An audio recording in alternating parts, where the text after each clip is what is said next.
Here's another interesting explanation by the same author, Dennis Prager. He has a book on the Ten Commandments. It's concise, it's short, but it has a lot of sharp ideas.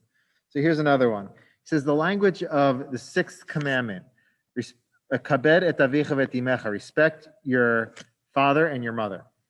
The language is precise. It doesn't say love, it doesn't say obey. It says respect and honor.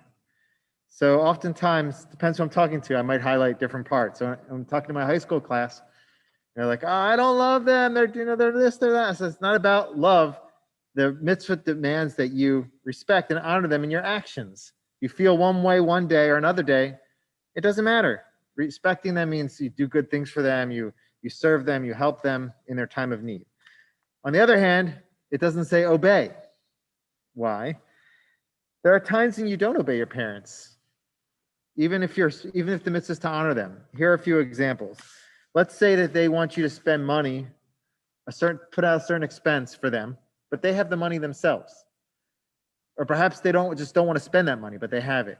There's no obligation to follow through with that request because there's no obligation to respect your parents in that way if they have money themselves.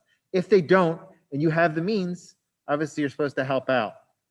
There's debate how much you're supposed to help out, but you're supposed to help out. Another example of when you don't obey them is if they tell you to do a sin. So if they tell you to desecrate the Sabbath, you respect God before you respect them.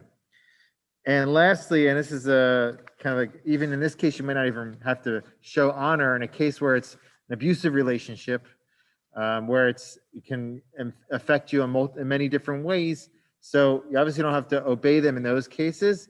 And if it's to the point where it's impacting your emotional health, so there's lots of discussion around this of how much you even have to honor them in terms of halacha. So those are cases where it highlights the idea that the mitzvah is to respect, and it's specific. The language is specific, not love and not obey.